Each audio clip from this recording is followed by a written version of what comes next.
Welcome to the England pod. It's time again to talk about Lee Carsley's Under21s out of the Euros in Slovakia. The group stages are now over. England have progressed, but perhaps not in the fashion that they would have liked before the tournament. Since the last time we spoke on the pod about the Under21s, which was after the 2-1 win against Czechia, England have had a 0-0 draw with Slovenia, and then on Wednesday night, a 2-1 defeat to a much-changed Germany lineup, which means they finished second in the group and they will now play Spain in a rematch of the 2023 final on Saturday in the quarterfinals, which I'm sure isn't the ideal outcome for Lee Carsley, but nevertheless, they're through. They've got the job done in that sense. And, we go from there. George, you were watching the game last night in full. I've just caught up on the highlights. On the face of it, a 2-1 defeat to Germany, conceding 2 early goals, not amazing. Lee Carsley talked about them being a bit shell-shocked at the start of the game, and I think he got stuck into them at half-time. But if you look at the stats, we dominated, we had a lot of shots, and you were just saying to me that you think we were the better team. So perhaps not all bad. Definitely not all bad, no. I mean, there are a few things to kind of talk about, I guess. One is that going into this game, both teams pretty much knew that they were going to qualify for the next round. Obviously, had England, when England were 2-0 down in the Slovenia game was still 0-0. Had Slovenia scored 3 goals, things could have got quite tricky. But realistically, both teams probably knew they were going to get through. And the game in itself, when analysing it, you should also say that Germany changed their complete team. They came into this game top of the group, knowing that they were definitely through. And, with either Spain or Italy awaiting whoever qualified, topping the group was good. It wasn't maybe more important than giving some players a rest, and they decided to do that. But Germany scored after 3 minutes with Ansgar North scoring, I reckon, one of the best goals I've seen this year. Like, absolutely ridiculous touch and finish from him, with a clip ball over the top after Anderson lost it in midfield. Like just ridiculously clinical, incredible quality with the touch and the way that he put it past James Beadle. And that was kind of the story of the game where, I think whenever you analyse a game where one team has gone behind after 3 minutes and then they go 2-0 down after half an hour, naturally then England are going to dominate possession. And in the first half, it felt like we dominated possession without really doing a great deal with it. And I think even though Germany gave the ball away, often in dangerous areas, England were unbelievably sloppy in the final third. Like, if you take this game between both boxes, England were by far and away the better. But in both boxes, Germany were by far the better. They were clinical in the 2 chances they got. Whereas when England managed to fashion goal-scoring opportunities, whether it was John Rowe, who took too long getting a shot off at the near post and kind of fired into the side netting in the second attempt, Amari Hutchinson, who hit a shot miles wide down that left channel. We were quite good at getting the ball into dangerous areas, but it was actually when we got there, it was really poor. Carsley changed it in the second half and brought on players, I guess, who maybe have more experience in actually being clinical in the final third, the likes of McAtee and Stansfield. So rather than just having players who are good at progressing the ball up the pitch with passing or ball carrying, we had players that maybe were more clinical, and it did get better. And in the second half, England dominated, and when we got the goal through Alex Scott after some brilliant work from Hutchinson down the left-hand side, it kind of felt like we would at least get another one to draw level, which would have saved some face. But it wasn't to be. Cresswell had a shot saved, a header saved, I should say. And, coming away from the game, I think in terms of the performance itself and the way we reacted in the second half, I think Carsley would have learnt a lot. But it has to be mitigated by the fact that we played a team in Germany who we probably would have been expected to beat anyway before the tournament started. And it was their second team. It was their second string. And we still came away losing. And there have to be, given the way that in the Slovenia game, we missed so many opportunities. It's interesting that when I spoke to Lee Carsley at St George's Park 10 days or so ago, and I asked him that question about the special sauce as penned by yourself and Ali, he was very clear that luck played a big part, and the goal that we scored against Spain was a deflected free kick. at the moment we're not really getting that luck. At the moment we're kind of the opposite, where we're good at getting the ball into good positions, but we're struggling in that finishing touch. And you can look at that both ways. Either that's a promising sign because we're actually playing quite well and eventually they're going to start going in. But the thing that concerned me is how far away we were from scoring. Like, it wasn't the case we're getting into good chances and making the keeper make a save. It was really snatched, nervy efforts that were coming in. All players really kind of failing to take their opportunities to get a shot off. And that for me is a bit of an issue. Seems like we need a new bottle. Special sauce, maybe. We got the Greg, because he's really having to shake it out. You just need a nice full bottle for it to come spilling out. Would be nice. I mean, he did, as I said, he said after the game that he thought that the early goals kind of affected us mentally, and that we kind of, you concede a few early goals, that can happen, right? But he also kind of said that, look, if we do that against Spain, it's game over. And we can't get away with that next time, and we're going to need to start the game more in the manner of which we played in the second half. He made some changes at half time, and it sounds like he gave them a bit of a bollocking in the changing room at half time. A bit of a well-timed kick up the arse, really. Like, we are here as defending champions. The talk around us has been that we want to try and emulate that achievement. That's what we were talking to Carsley about at St George's Park 10 days ago. But it's not as simple as just turning up and thinking that you're going to do that. And, to lose to a team, as you say, who were already confident of their place in the next round and made wholesale changes, didn't bring on some of their best players, despite positive elements of the performance and positive performances from the players who came on off the bench, it still feels like we're a bit of a way off. It still feels like we're a bit of a way off from, getting close to emulating and to repeating that achievement of 2 years ago, doesn't it? Yeah, it does. It does. I mean, the funny thing is, we spoke about this in the men's Euros last summer, where how much do performances in group stages really matter when it comes to whether or not you're going to win a tournament. And the answer is probably still very little. I think, even though it feels like this iteration of this team probably aren't as good right now as they were 2 years ago, there's no doubt the quality is still there. And, sometimes, especially last night, where we came up against a team in Germany who got their noses in front and then employed kind of a mid to low block with relative success, but it wasn't the case where we were struggling to break them down and we couldn't find a way through at all. And the one real positive for me, again, is the way that Carsley used his bench to change the game. And even though I think, and we'll get onto this in a second, I think you can probably look at areas where the initial team selection probably didn't work, but I would definitely say that the changes he made were very, very smart and kind of shifted the game in our favour. And they were quite brave decisions to make, both in terms of who he took off and who he brought on. So, for example, not playing McAtee to start with was brave. He's the captain. Harvey Elliott, vice-captain and senior player. Elliott was poor in the first half, and it was Elliott who was hooked at half-time and as McAtee brought on. Carsley's happy to make these decisions. The only concern for me is we're 3 games in now, and we've played pretty much every player in the squad at some point. And, this isn't an under-9s tournament where you've got to give everyone a run out. This is the under-21 Euros. And I kind of would like to have, we're going into the game against Spain. I reckon you could ask 100 of the England fans who were in the stadium last night what the team's going to be, and they'd probably give you 100 different answers.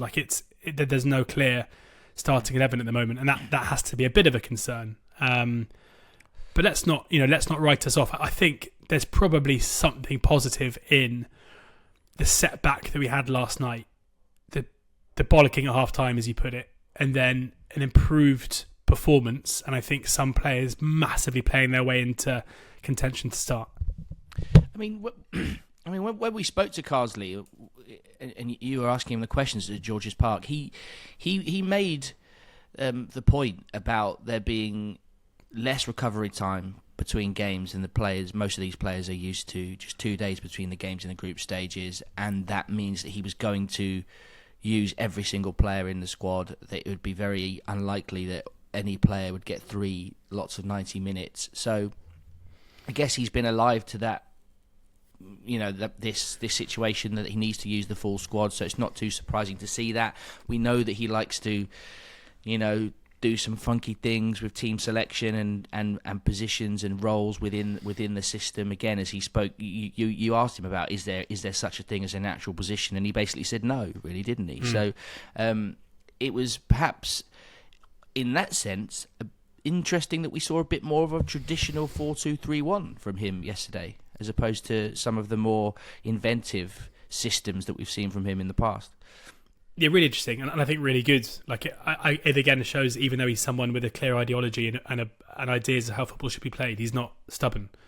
And often those two things come hand in hand. Like we've seen, the kind of tactical systems that we saw against Czechia, we saw when we won the Euros 2 years ago, with those kind of two peeling tens, kind of in rotation with the wide players. And we tried it yesterday. It didn't really work. And in the second half, he brought on Stansfield up top, and he brought on McAtee to play in the 10. And we saw Hutchinson play as a genuine left winger, inside left player. And we saw Nwaneri and then Fellows as genuine right-sided players. And then the holding two, initially Anderson and Scott, and then Tyler Morton came on for Anderson. And it was proper 4-2-3-1. There was no... obviously the players could still be relatively fluid in terms of their position, but like way more rigid than what we're used to seeing in the Carsley side. And it really worked. And even though I hearing Lee Carsley say that, like it's always really frustrated me when I hear people say, like, players in the natural position. I'm like, yeah, but as I always say, you're not, you don't come out of the womb a striker. That's not really how it works. Like you have attributes that will suit you being a striker, but also might enable you to play as a wide player. There isn't, if someone's playing badly in their position, that means they're not suited to it. It doesn't mean that the other position is what they kind of by definition are. But having said that, the move at half time with the move Hinchelwood out to left back, who isn't a natural as it would be perceived, but isn't someone who plays a lot of their football at full back, and brought on Brooke Norton-Cuffy at right back. And the difference that made to us was immense. He was absolutely brilliant. Just offered that overlapping flying fullback with a really good delivery, and we were a completely different beast in the second half. And even Nwaneri, who again was frustrating and relatively disappointing, having someone who was always making that run around the outside enabled first Nwaneri, then Fellows, just much more freedom to drift inside and pick up spaces where they could be more dangerous, to go around the outside if they wanted to. And I'd be really, really surprised and pretty disappointed if Norton-Cuffy doesn't start at right back against Spain, because all the attributes that he's got is something that I think we really lack when we don't play with someone who plays a lot of minutes at fullback. And he was just a huge creative outlet for us on the ball, but also kind of meshed the team very well on that right side, where in the first half we were very, very poor. It's funny, and I heard you and Ali talking about this on the last 21s pod that you did. Now that we've had a chance to be around some of these players, and we spoke to a clutch of them at St George's, and you may have seen this on the socials. If you haven't, get on there and have a look. The ones that we did talk to, I've been sort of looking out for a bit more in these games, and it was nice to see Alex Scott, who's I think they are mates. Pretty much our favourite player from the day. But actually, nice to see Norton-Cuffy doing well as well, actually, because he was very nice.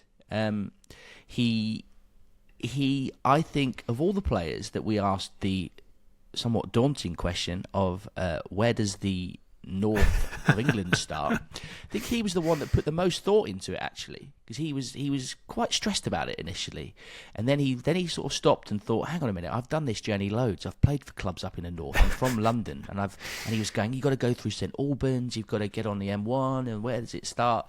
And he just seemed like a nice bloke. So I'm pleased that he has made something of an impact so far in the tournament. But on to another player that we spoke to at St George's, Nwaneri, who has started the last two games. Obviously, a fair amount of attention on him, given his high-profile club that he plays for, the fact that he's had something of a breakthrough season for Arsenal. Not in the same way that Lewis Skelly did, but he's come on, he's made contributions to a team chasing the Premier League title and playing in the Champions League. Now he finds himself in the under-21s.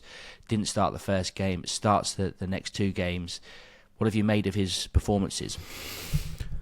So, as Ali and I said after the first game, he was electric when he came on against Czechia. He then was played on the left-hand side against Slovenia for the most part, which just, in my mind, isn't where he should be playing, albeit, given Bukayo Saka's, position ahead of him in the pecking order of both Arsenal and England, it's a position he might have to learn how to play, because I struggle to see how he's going to play that many minutes with Saka in the side when he's fit. And then he was moved back to his back to the right side, which is where his calling card. The best thing he does, a bit like Saka, is getting on the ball, cutting inside onto his left foot and shooting. Although he is able to go on the outside too. He wasn't great. I think with Nwaneri, you have to remember that he is 18 and he's a massive hype player for a reason. He's a huge burgeoning talent that I think we're all incredibly excited to see. And often unfairly, when a player has this kind of reputation, you hold them to a much higher standard than players who are 2 or 3 years older than them, who've got way more minutes under their belt. I think Germany did a job on him. It felt like they doubled up on him. And because he's someone who, and I'm sure he'll get better at this, when he gets the ball, he's so direct and he's so keen to dribble. He's not the best maybe at getting his head up and looking for if he can offload. And quite consistently last night, he was just dribbling down blind alleys effectively, like either just running across goal or away from goal, or trying to find a way to get onto his left foot and shoot, and really struggling to find the room to do so. But I'm just slightly concerned that he's still pondering where the North starts. He did struggle with that question, and I feel bad. I felt bad. He did. Standing next to him, as you've just said, he's 18 years old, and actually standing, half a foot away from him, I was struck by this is a child. This is a young boy. You can have a pint if you want. So. Yeah, but you do forget. You forget. But other members of the squad in that room that day, they had a different presence about them, and we shouldn't put too much pressure on an 18-year-old. I don't think to be amazing every time he steps on the pitch, right? Would you say, interestingly, that actually the way that the players performed in those social clips has kind of mirrored how they've done in the tournament? Like Norton Cuffy, great man, great tournament so far. Yeah. Kate, started slow, got better. That's exactly what he's doing. Nwaneri struggled, maybe struggling a little bit. McAtee didn't really impress in his little chat with you. To be fair, hooked. Missed those chances. On you. Maybe that's on the person asking the question. Elliot Anderson, very good. Quite aggressive. Got a booking within the first minute. Yeah. Alex Scott, man of the match. Probably man of the match last night. There was actually a moment. One thing I would say about the coverage, Joe Hart, I think, has been really good as a co-commentator in the Channel 4 coverage, where he's very, very different to basically any co-commentator I've ever heard, where he doesn't take himself too seriously. He says some stuff that he probably shouldn't really say as a co-commentator, but it kind of feels like you're watching the game with him in a pub and he's just giving you some, telling you about what he thinks about it, and it works really well. And he goes back over his previous experiences in under-21 games a lot, talks about them, which is great. He seems to have a real passion for the tournament, which is cool. And he made one point yesterday that it's one of those things where when he said it, I was like, that's just one of those things people say, where Alex Scott went in for, frankly, an absolutely horrific foul and got a book for it, the only booking in the game, midway through the second half. Just out of nowhere, just decided he was going to completely clatter his man. And Hart said, he was like, I love that. He was like, that's Alex Scott basically trying to send a message out to the rest of the team, being like, lads, there's still a game on here. We're not lying down. And he's trying to use that as a means to get everyone up for it. And from that moment on, we were way better. And I was like, fair enough. And there was also a moment about 5 minutes later where Scott and a Germany player challenged for the ball on the touchline. And Scott kind of fainted towards it and then stepped back and won the throw-in. And he gave it a massive cheer, like a proper kind of Pickford, come on. And I love that. We're 2-0 down against Germany in a game where I'm sure he knew by then that Czechia were beating Slovenia and we were probably through. And he was still really trying everything to kind of get his team up for it. So yeah, I mean, and obviously he was the one that scored the goal. So big props to Alex Scott. McAtee might have said in my interview with him at St George's Park that the leadership side of things maybe wasn't something he was necessarily overly strong on, but it feels like Scott certainly takes that very, very seriously.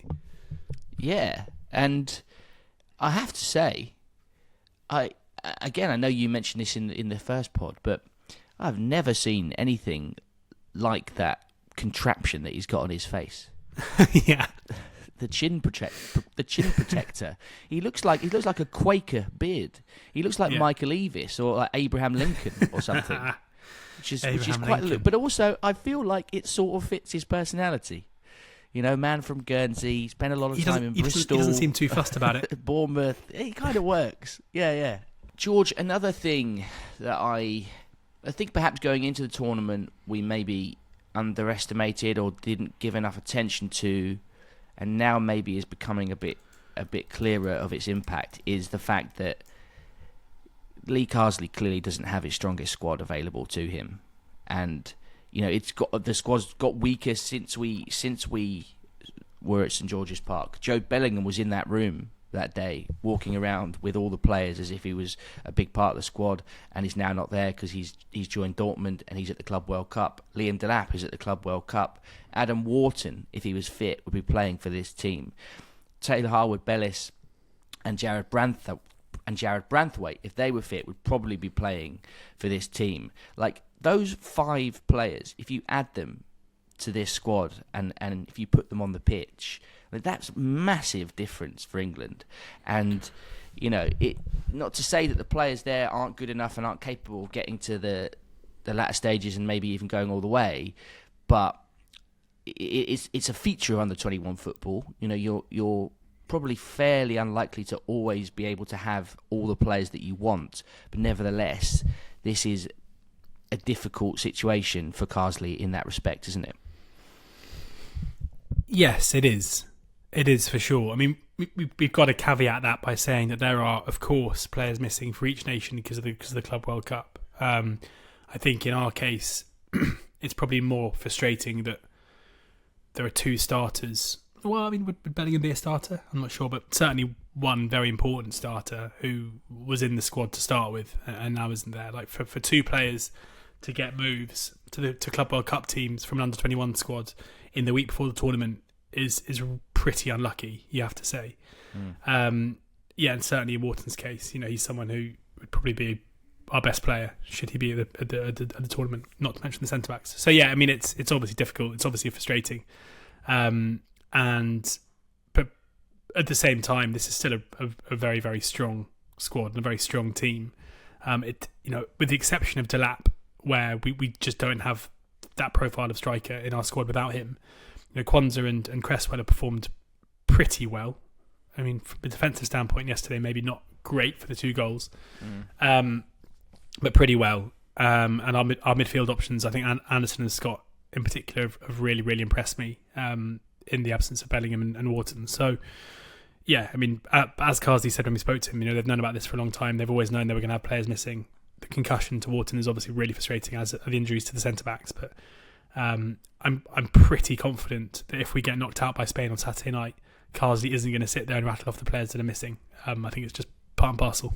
What have you made of the performances of James Beadle so far in goal? Because James Trafford, obviously, in the 2023 tournament was a massive part of that win, particularly in the very dying seconds against Spain in the final. Egan Riley said to us that he wishes that Trafford was with them in this tournament. I mean, a goalkeeper is a goalkeeper and may not always have any sort of noticeable effect on the game, really. But what have you made of his performances? Yeah, I mean, he's a player that I know very well from his loan spell at Oxford. It's so interesting because Beadle's career up to this date is basically a very good loan at Crewe, then came to Oxford and had a really strong 6 months. I basically didn't put a foot wrong. And then went to Sheffield Wednesday and had a very good 6 months, barely put a foot wrong. Went back on loan to Sheffield Wednesday, started the season as he left off. And then his form, for the first time in his career, tailed. And because Wednesday have a very good young keeper in their ranks, he lost his place. So he came into this tournament probably for the first time ever in his career, having had a bit of a setback, and his progression hasn't necessarily been that line upwards. Obviously, he's going to get this move to Birmingham, and he'll be a first-choice keeper to start with for a team that have aspirations to get into the Premier League next season, which is good.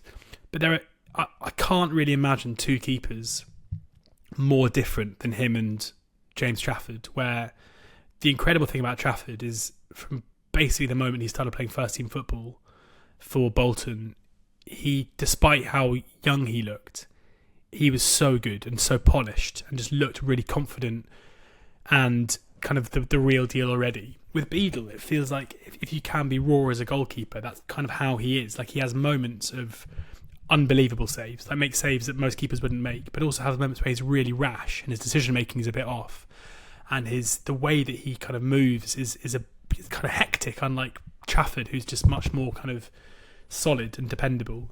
My kind of theory with Beadle is he's going to improve massively as time goes on, and I'm sure he'll be a Premier League keeper and possibly an England keeper too, and it wouldn't surprise me at all if him and Trafford end up being kind of 1-2 for England. But he's nowhere near as good a keeper now as Trafford is now. He's nowhere near as good a keeper now as Trafford was 2 years ago. And those comparisons, given that I think, quite soon, hopefully, I think the country are going to wake up to how much of an elite goalkeeping talent we have in James Trafford. And the fact is that he'll, as soon as he gets past Jordan Pickford, unless something goes drastically wrong, I can't imagine he's going to give up that shirt for about a decade. So the comparisons aren't necessarily fair. I think he's done okay so far in the tournament. I don't think he could have done much with the goals yesterday.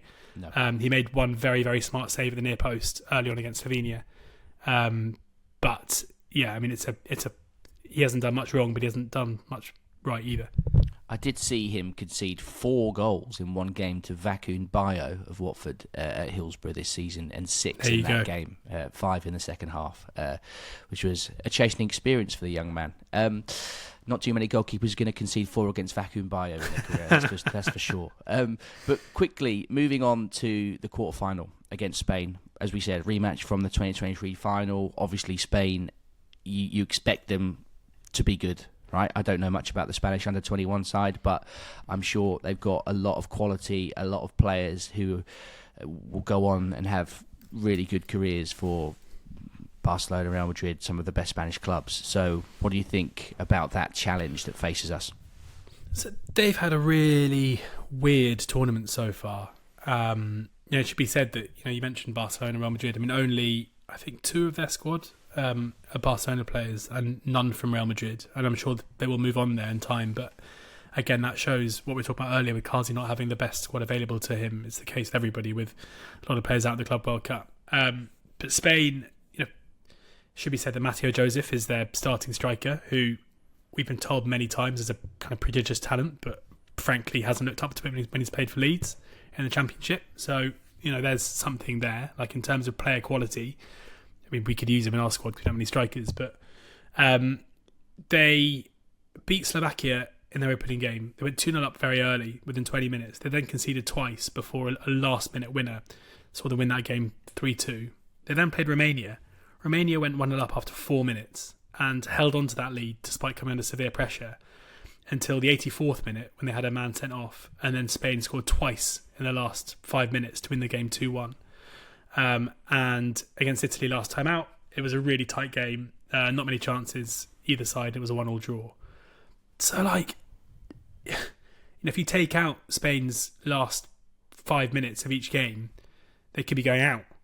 And yet they've topped the group. So I wouldn't say there's loads to fear here in terms of personnel or in terms of their performances up to now. I'd say it's been kind of similar to England's, really, where they maybe have struggled in games. The only difference being that Spain have found a way to win them later on, whereas England have squandered their chances. So I think Spain will be favourites going into it, but I wouldn't be writing off our chances at all at this stage. And I think finishing second perhaps is something that Lee Carsley is giving back to the travelling England supporters who are out in Slovakia. Because if they topped that group, they would have had to go to another city miles and miles away from the capital, Bratislava. But now they play in Bratislava and nobody has to do too much travelling. So hopefully that's good for the fans and good for the players. We can't finish this pod, though, this age group pod, without mentioning Will Antwi's under-19 side, who are also in their own Euros at the moment. They've got one more group game to play against the Netherlands on Friday. They're second in their group at the moment. But the game that they played also against Germany this week on Tuesday, a remarkable match. 5-5 it finished. At one stage, England were 5-1 down. I think England were 2-1 down before then finding themselves 5-1 down after 48 minutes. Then they roared back with a clutch of goals in short succession to level after 63 minutes. This match was 5-5 after an hour. And then it sort of kind of petered out after that a little bit. I mean, it's pretty rare that you'd see a 5-5 draw, a 10-goal thriller, no less, petering out. But that's kind of what happened. I mean, what an amazing match. I mean, I remember Ali was sending us updates from his sun lounger saying, what's going on, lads? Well, 5-1 down, what's happening? Just after he'd spoken to Will Antwi before the tournament. And then literally within about 10 minutes, we were like, no, it's fine, mate. Wake up from your slumber. It's 5-5. And also, the bad thing about this is it was 5-5 after like 64 minutes. We scored all 4 of our second half goals in the first 20 minutes of the second half. And then just no more goals. Thoughts and prayers to anyone on over 10.5 watching that game.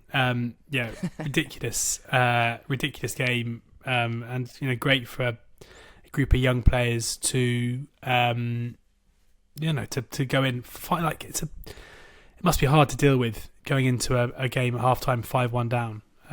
But to respond like that, fair play to them. Sean Derry's son, I think, scoring the fifth goal, which is nice to see. There are, as is a feature increasingly, it seems, of age group football, but football in general, the sons of former players. But we talked about this on a Football Clichés pod a little while ago. It often seems that some of these players that make it to the sort of cusp of being pros, it's often the sons of players who weren't well beaters themselves. It's like the Brooklyn Beckham, Romeo Beckham. They're never going to quite make it. They've got too much going on in their lives. Did he ever play a youth team football for Brentford? Yeah, exactly. Not going to quite cut the mustard at the top level. But when you're the son of like Matthew Upson, Richard Cresswell, for example, or Richard Cresswell, or like there's players who are just the level down from that. It seems like you've got a bit more of a chance. Yeah. I'm trying to think of anyone else I can. I think Lloyd Dyer's son is in the under-19 squad as well. Love that. Something of a Watford. Maybe there's something in that. Maybe it's because it's the talent, Dave, but it's also the graft. So exactly. You need a dad who had to graft to get there, because then you learn that if it's just talent, and money that you're inheriting, then you're not going to work hard, are you? Those games are available to watch actually on the iPlayer. So if you do want to see Will Antwi's under-19 lads, you can catch them on Friday, 6 o'clock kickoff, actually, on Friday against the Netherlands. Netherlands are top of the group, so I guess we should both probably end up going through in that group. The other two teams in that group, Norway and Germany. But the under-21s, Lee Carsley's under-21s, in the quarterfinal against Spain on Saturday night. That will be on Channel 4, so you can watch that one as well. Support the lads as they look to hopefully get past Spain and march on in Slovakia and defend their Euros crown. Thanks for listening. We'll be back soon with more England stuff. The Lionesses are only a few weeks away now from getting over to Switzerland and defending their Euros crown. And we'll catch up with Robin and Catherine soon ahead of that tournament. We'll be keeping track of the under-21s regardless of what happens on Saturday night. We'll catch up about the game next week as well. We're all England all the time. Thanks for listening.